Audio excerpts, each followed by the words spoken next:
जिले में national highway बनने से गाड़ियों की रफ्तार तो बढ़ी, लेकिन सड़क सुरक्षा के व्यापक इंतजाम न होने से हादसों की संख्या में साल दर साल इजाफा होता जा रहा है। पिछले 5 सालों में हादसों में 60% की वृद्धि हुई है। जिले में 80 किलोमीटर हाईवे पर 13 डेंजर पॉइंट चिन्हित किए गए हैं, जहां पर सबसे ज्यादा हादसे होते हैं। हादसों में मरने और घायल होने की बात की जाए तो 2018 में 382 हादसे हुए, जिसमें 261 की मौत और 249 लोग घायल हुए। 2019 में 338 हादसे हुए, जिसमें 245 की मौत और 240 घायल हुए। 2020 में 288 हादसे हुए, जिसमें 245 की मौत और 175 घायल हुए। इन आंकड़ों को आप देखकर आसानी से अंदाजा लगा सकते हैं कि एक्सीडेंट का किस तेजी के साथ ग्राफ बढ़ता जा रहा है। हादसों में ज्यादातर मरने वालों की उम्र 25 से 40 वर्ष के बीच है। जब कोई बड़ा हादसा होता है तो प्रशासन स्तर से पुलिस, आरटीओ और एनएचआई को निर्देश दिए जाते हैं, लेकिन कुछ समय बीतने के बाद फिर वही पुराना सिस्टम शुरू हो जाता है। सर्दी के मौसम में सबसे ज्यादा दुर्घटनाएं होती हैं। हाईवे पर खड़े वाहन और फॉग की वजह से आए दिन दुर्घटनाएं सामने आती हैं। दुर्घटनाओं को रोकने के लिए जिला प्रशासन द्वारा कोई ठोस कदम नहीं उठाया जाता, जिसकी वजह से साल दर साल ये आंकड़ा बढ़ता जा रहा है।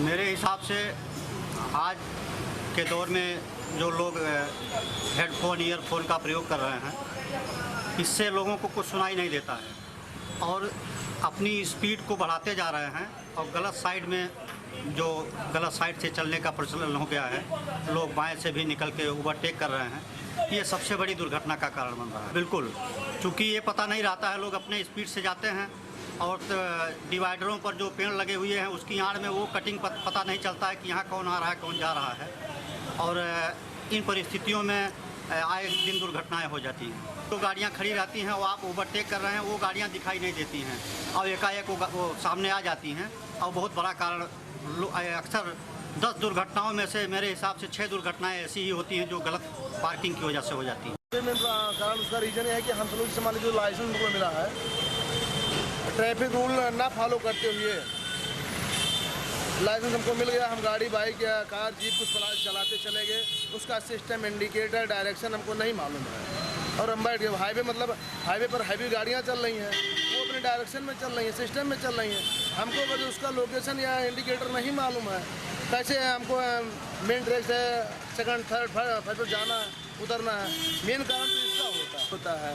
जो मेन वाला डिवाइडर है, अगर फुल्ली क्लोज हो तो अप डाउन करने में आदमी वहाँ से एक ब्रेक नहीं होगा, इससे ईजी होगा कि हाँ वहाँ एक्सीडेंट कम होगा। मैं आपको बताना चाहता हूँ कि हमारा यातायात माह भी चल रहा है। नवंबर मंथ हमारे लिए बहुत इम्पॉर्टेंट होता है। यातायात माह होता है जिसमें हम लोगों को एजुकेट करते हैं, उनको सेंसिटाइज करते हैं ट्रैफिक को लेके।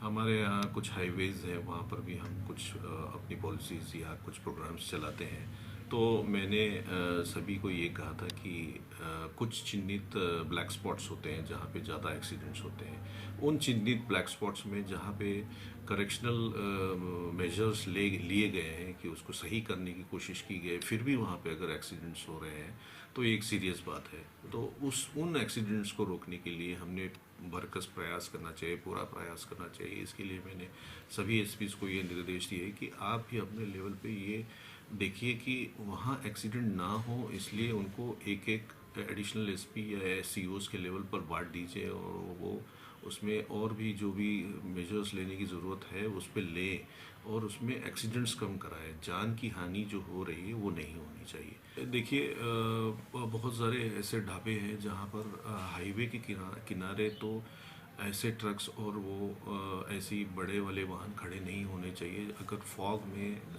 लोगों को दिखाई नहीं देता है तो बहुत सारे एक्सीडेंट्स इस तरह के हो जाते हैं। तो इस तरह का भी एक अभियान ट्रैफिक डिपार्टमेंट की तरफ से बार बार चलाया जाता है और एसपीज़ की तरफ से भी चलाया जाता है।